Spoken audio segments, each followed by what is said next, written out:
Good morning बच्चों। आइए आज हम लोग पढ़ते हैं पाठ 8।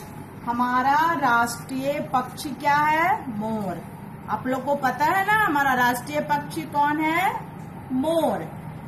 अब मोर के बारे में इस कहानी में बताया गया है। जो हमारे राइटर है, लेखक जो है, मोर की सुंदरता का वर्णन करते हैं। कह रहे हैं हमारे देश में अनेक सुंदर पशु पक्षी पाए जाते हैं जो हमारे वनों की शोभा बढ़ाते हैं।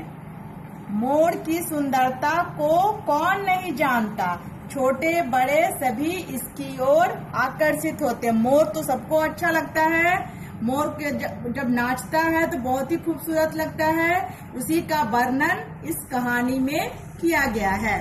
अब आप लोग अच्छी तरह से कहानी सुनिए। स्वतंत्र भारत के अनेक राष्ट्रीय चिन्ह हैं जिनमें हमारी राष्ट्रीयता की झलक मिलती है।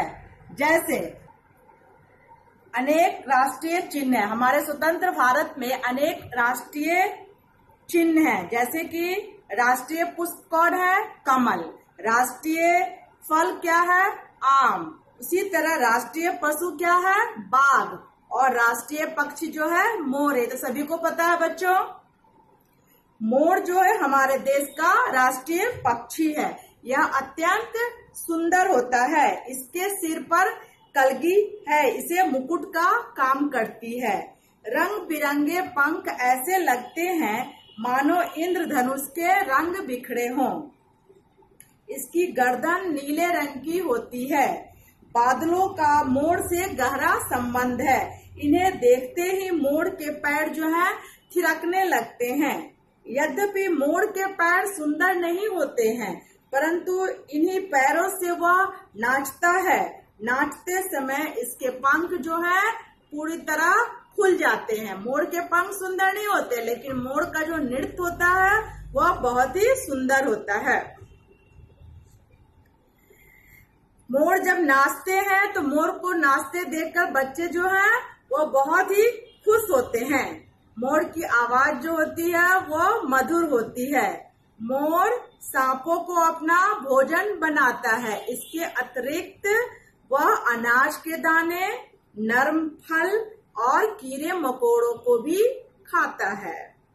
मोर हरियाली को देखकर खुश हो जाता है। हरियाली कहने का मतलब पेड़ पौधे में जो हरे हरे पत्ते चारों तरफ आते हैं, उसे देखकर मोर बहुत खुश होता है। मोर तथा मोरनी के सुंदरता में अंतर है। मोरनी का रूप उतना सुंदर नहीं होता है जितना कि मोर का होता है। मोरनी के पंख में भी मोर के पंखों जैसी सुंदरता नहीं होती है।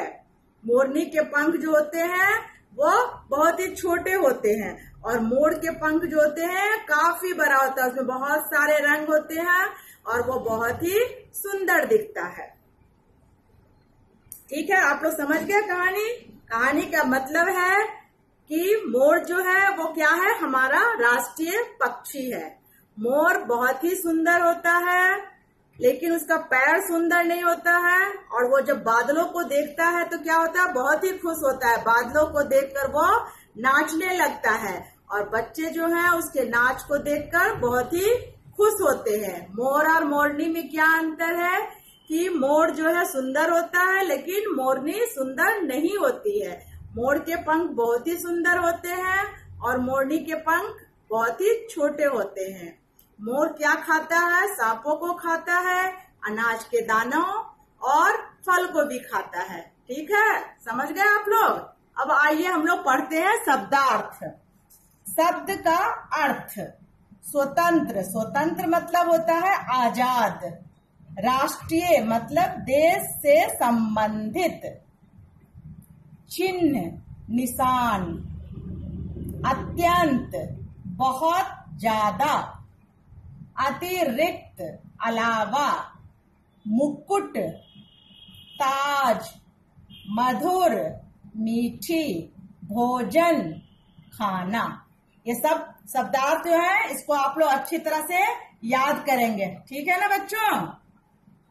चलिए ठीक है, थैंक यू।